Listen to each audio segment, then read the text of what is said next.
For that, Vinit Sambre is with us, head of equities at DSP Mutual Fund. By the way, the Nifty IT index is down 5.5%. That's a very large fall coming through on that index. Almost 6% now gone, and we'll have all these names. We have persistent, but let's put 5-6 of these top losers across the board at the bottom of the screen. Vinit, good morning. Great to have you with us here. Thank you very much for joining us. Just your view. Do you own this space? Are you market weight, underweight? And what's the view from here? The news, of course, is this Anthropic AI agents and in a plug-in form, which kind of helps in integrating with enterprise workflows in a much better way. And of course, stocks sold off last night. Accenture, Cognizant, EPAM, Globant, and we're seeing that here as well. So good morning, and I think clearly these are very difficult times, and things change very quickly is what it looks like. But before I start, so let me say that we are broadly either equal weight or overweight in our IT sector across the portfolios, including my own portfolio. I think here the thought is that we have seen the commentaries from some of these companies globally, which has caused the panic. But I think before we react to this news, it is important to understand, from our companies that what exactly could be the earnings impact, if at all, from this development. And if the companies believe that eventually, while there is a deflationary impact overall.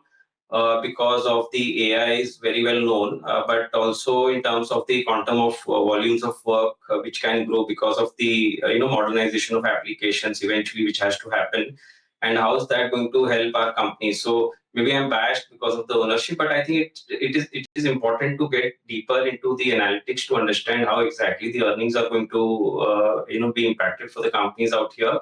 And if there is a threat to the earnings in a big way, I mean, that's the cause of concern. Otherwise, some of this news also maybe creates more opportunities over the medium to long term period is what we are thinking as of now. It's interesting, right? The Nifty IT index is down 5.5–6%, and the Nifty is still in the green. And perhaps one reason why it's being held up, of course, is also Reliance. If we can pull up Reliance, RIL's weight in the Nifty is what, guys? Mangalam, hi, morning. Morning. Is 10–11%. 9–10%.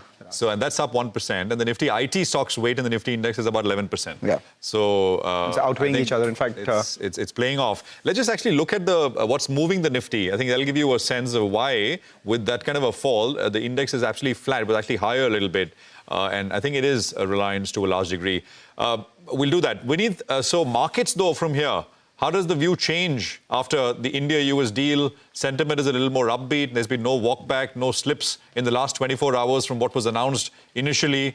So durable turn in sentiment, you think? Yeah, clearly, I think this was one of the important events which actually turned the sentiments, most importantly from the foreign participants last year when we had this additional 25% tariff. Now, with this change, I think in the region, we become the most competitively placed as far as the tariffs are concerned. While there are nuances and conditions which have been put for this tariff to stay effective. But at the moment, it looks like the sentiments should turn. And more importantly, what was causing the panic, as we understand, is the growth is something which is lackluster from the earnings perspective, and the rupee was also in a constant kind of pressure, in a constant pressure. So I think from the sentiment perspective, if we have some kind of control on the rupee, I think that itself should be positive from the investors' perspective. And anyways, the results are coming out. I think the downgrades in general, they have sort of now we have seen a downgrades season generally getting over. And as the earnings momentum maybe catches up over the next 1 or 2 quarters, we should see the markets also picking up from there. Okay, all right, Vinit, just hold on to that thought. Prashant, Reliance Industries has around 8.5% weight on the index. But besides Reliance Industries, you have a couple of other heavyweights. Bharti Airtel, well, that has close to around 4.5% weightage. That's up close to around 1%. And Mahindra, that's in there with around 3% weightage. That's up close to around 1.5%. So all those boys, they're saying there is trouble. Let's go in there and play a good knock today, and help the Nifty out because the team requires a good innings. Reliance is doing the heavy lifting. You have the Nifty Bank as well. That's top of the pops. And, the middle order is batting around the top order. What do you think, Mangala? I take that point, Nigel. The middle order is batting around the top tail order. Needs to back by tail. I don't know which tail you're talking about, Adya. But, the good part from a bull standpoint is that this Claude-related decline that was there was a godsend for those who were waiting for a dip. Because yesterday you didn't get that opportunity. It was a 1,200-point up move that we saw immediately. And from there was understandable profit taking. We ended about 600 points higher. For those who wanted to enter after that sort of rally, they had to wait for a dip. And that dip came by and those guys lapped it up. The Nifty's moved higher, up around 30 points as we speak. And it will be very interesting to see how, the mid-cap index also does. Because while at an index level, it's been buoyed down by a lot of these mid-cap IT names, the broader markets tell you a completely different story. 1,600 stocks which are in the green for about 900 stocks which are in the red. And Hormuz is on top of the game. He says that 5 IT stocks have lost 1.2 lakh crore in the first 5 minutes of trade. So that's the kind of market cap erosion we're seeing on some of these IT names. By the end of today, you'll want the IT index to end at least, higher than what it is starting off, down close to around 5.5%. But let's get back to the chat. Yeah, well, let's get back to the chat with Vinit. Vinit, you did say that, sentiment has been improved because of the announcement of at least a resolution for the India-US trade. There was the budget as well, where there were no obvious negatives from an economy standpoint, barring the hiccup that was there on the STT front. So sentiment is usually what drives the broader end of the market along with earnings. You say that earnings are, now beginning to, the downgrades are beginning to end. Sentiment is looking a lot better. Prices are still 30-40% off highs. You think that correction will be undone over the next 6 to 8 months? What is your sense, especially for someone like you who specializes in the mid and small cap names? So I think clearly the valuations now are looking much better versus what we had maybe a year and a half back, where I think there was a lot of froth in terms of the valuations, which was also one of the big pushbacks as far as the investment is concerned. So now, from the perspective, I'm actually seeing that a lot of the segments, maybe capital goods, power equipment, all of these sectors have really seen meaningful correction, and maybe not exactly very attractive price points, but they are still palatable in some form of fashion.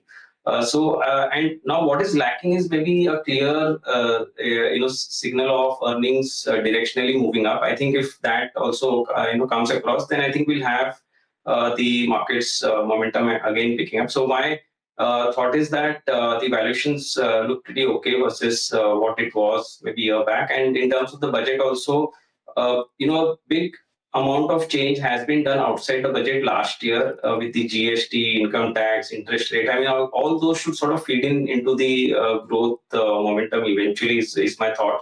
And budget, like you mentioned, Mangalam, it has not been negative. So that itself is a big positive in my case. They have taken care of the capex across different sectors. So I think, it's a pragmatic one, I would say. So what did you not buy earlier because it was expensive and are now buying because you think it is attractive? Is there anything new? Yeah, so as I mentioned, I think the whole engineering and most importantly, the ancillary businesses which are linked to the power as a sector, because power has seen, demand has seen turnaround. And anyways, the investment momentum is sustaining out there and the stocks have seen correction. So I think that's one new segment beyond the others, what we anyways keep looking at, where we are actually trying to find ideas, because we had gone underweight in that category over the course of last 1 year. And that's where we are trying to look into. All right. Hi, Vinit. Good to see you. And as always, Vinit, the last couple of days, luckily we got some good news from Mr. Trump, that we have got a deal going with him. The devil will be in the detail, but as of now, at least it's a positive. Stocks that took a sharp knock when the tariffs went to 50% were textiles as well as chemicals. What is the exposure you have to both these two spaces? And incremental money, will you be looking to allocate to either of these two? So, Nigel, actually, I think we have a decent exposure, and I keep talking about chemicals, not so much textiles, but chemicals is something which we have an exposure into. In general, I think for that segment, I mean, this is a good news because it removes some of the barriers for them. But there's not a broad-based kind of a sector outlook changing with this event. I think this is, as I mentioned, a bit of a sentimental change. But I think from the other impact perspective, these are some sectors which also has large amount of labor being employed there, and that has ramifications on some of our other segments like banking and all. So I think from the overall perspective, that holds good. My outlook on chemical sector continue to remain positive because we are still in the low cycle. I don't see any of the matrices changing for positive in a big way right now. But because we are in a low cycle, it is okay to hold. Is my thought. And textiles, I think we don't own as much now. Earlier we used to own, but not looking at it to at the moment because of the change in the US tariff. Okay. We'll leave it there. Thank you very much for joining us and appreciate your time here as always, Vinit. See you soon. Thank you so much.